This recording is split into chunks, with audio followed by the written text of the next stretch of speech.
जीवन ने एक तथ्य भेजा है, उसको जाने और पहचाने। एक फकीर था,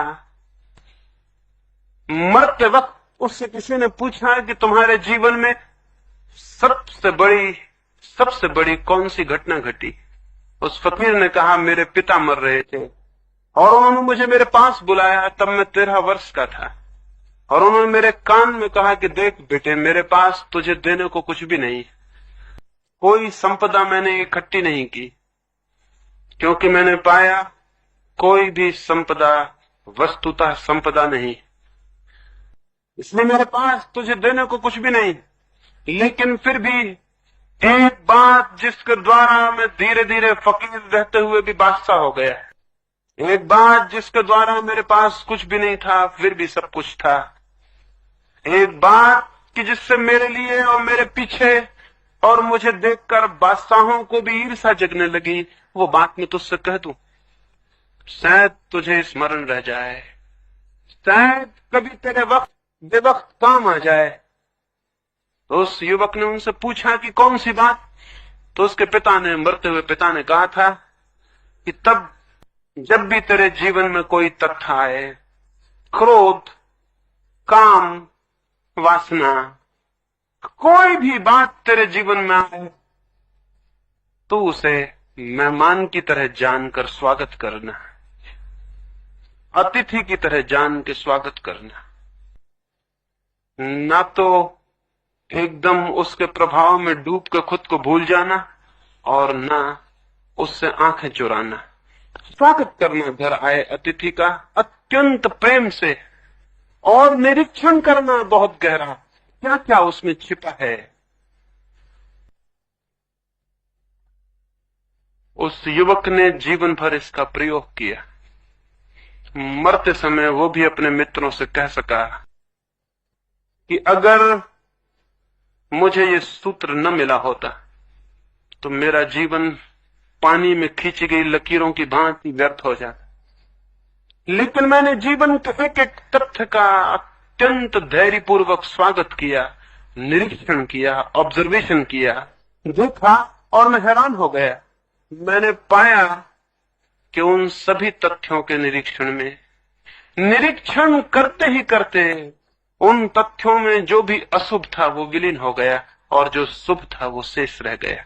क्रोध के भीतर भी कुछ है, क्रोध के भीतर भी कुछ है जो बच जाए, क्रोध के भीतर भी कुछ है जो बच ही जाना चाहिए। जिस व्यक्ति में क्रोध ना हो उसमें कोई तेज ही नहीं होता, उसमें कोई तेजस्विता नहीं होती, उसके भीतर कोई पोटेंसी नहीं होती, वो नपुंसक होता है, इम्पोटेंट होता है, उसके भीतर कोई बल नहीं होता, उसके भीतर कोई ओज नहीं होता। क्रोध में भी कुछ है, लेकिन जिसके भीतर क्रोध होता है हम देखते हैं वो तो नरक हो गया, हम देखते हैं वो तो आग में जल रहा है और तड़फ रहा है। आग से घर में दिया भी जलाया जा सकता है और घर में आग भी लगाई जा सकती है। इससे आग न तो बुरी हो जाती कि उससे आग लग जाती है और घर जल जाता है, लेकिन उससे दिया भी जलाया जा सकता है और अंधेरे में प्रकाश भी किया जा सकता है। आग में कुछ है जो बचाया जा सकता है, आग में कुछ है जो छोड़ा जा सकता है। क्रोध में भी कुछ है, सेक्स में भी कुछ है। जिस व्यक्ति में सेक्स ही ना हो, जिस व्यक्ति के भीतर काम वासना न हो, उस व्यक्ति से कुछ भी क्रिएट नहीं होता, कोई सृजन नहीं होता उससे। अब तक दुनिया में उन लोगों ने जिनके भीतर कोई काम की वासना नहीं थी बचपन से, उनके भीतर कोई सृजन पैदा नहीं हुआ, न उनसे एक गीत पैदा हुआ, न उनसे एक संगीत की लहर जन्मी, न उन्होंने एक चित्र बनाया, न उन्होंने एक गांव बसाया, न उन्होंने बगीचे लगाए और फूल पैदा किए, उनसे कुछ भी नहीं हुआ। जीवन में जो भी सृजनशीलता है, जो भी क्रिएटिविटी है, वो सेक्स का हिस्सा है। लेकिन हम तो देखते हैं एक आदमी सेक्स के जीवन में पड़ जाता तो उसका जीवन सिवाय दुख और पीड़ा के और ग्लानि के और शक्तिहीनता के कहीं भी नहीं जाता। जरूर सेक्स के भीतर जो भी अशुभ है वही पकड़ लिया जाता है और जो शुभ है वो छूट जाता है। शुभ को खोजने के लिए बहुत पैनी आंख चाहिए, और स्मरण रखें, छोटे से बीज को प्रकृति छिपाती है तो सख्त खोल में छिपा देती, सख्त खोल ऊपर चढ़ा देती, भीतर बीज को छिपा देती। अगर हम सख्त खोल से ही डर के वापस लौट आए तो फिर बीज कभी बोया नहीं जाएगा।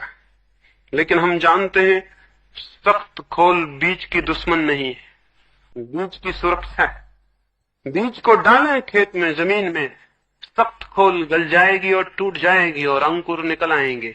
उन कोमल अंकुरों की सुरक्षा के लिए सख्त खोल थी। मनुष्य के जीवन में जिसे भी हम बुरा कहते हैं, मैं बुरा नहीं कहता, मैं कहता हूं वो सख्त खोल की तरह है, उसके भीतर बड़े कोमल अंकुर छिपे हुए हैं। जो आदमी क्रोधी होता है, अगर किसी भी दिन क्रोध की शक्ति से पूरी तरह परिचित हो जाए, वही क्षमावान हो जाता है। क्रोध के भीतर क्षमा छिपी है, और जिस आदमी के जीवन में क्रोध नहीं है, उसके जीवन में क्षमा कभी नहीं होगी। क्या आपको पता है जिस आदमी के भीतर बहुत ज्यादा काम की वासना होती है, वही व्यक्ति सचमुच में कभी ब्रह्मचर्य को उपलब्ध हो पाता है, अन्यथा दूसरा व्यक्ति नहीं। शक्ति की शक्ति ही, काम की शक्ति ही ब्रह्मचर्य का ओझ बन जाती है। जैसे किसी घर के बाहर हम खाद को इकट्ठा कर दें, गंदगी को इकट्ठा कर दें, तो बास दुर्गंध फैलना शुरू हो जाएगी। वहां जीना और रहना कठिन हो जाए, वहां श्वास लेना मुश्किल हो जाए। लेकिन जो जानता है वो उस खाद को बगिया में डाल देता है और बीज बो देता है, और बीजों से पौधे निकलते हैं और फूल आते हैं, और उन फूलों में जो सुगंध है वो उसी खाद से खिंच के निकलती है। वो उसी का ट्रांसफॉर्मेशन है, वो उसी का रूपांतरण है। खाद के दुश्मन न बन जाएं, खाद के उपयोग करने वाले बने, खाद के गुलाम न बन जाएं, खाद के मालिक बने।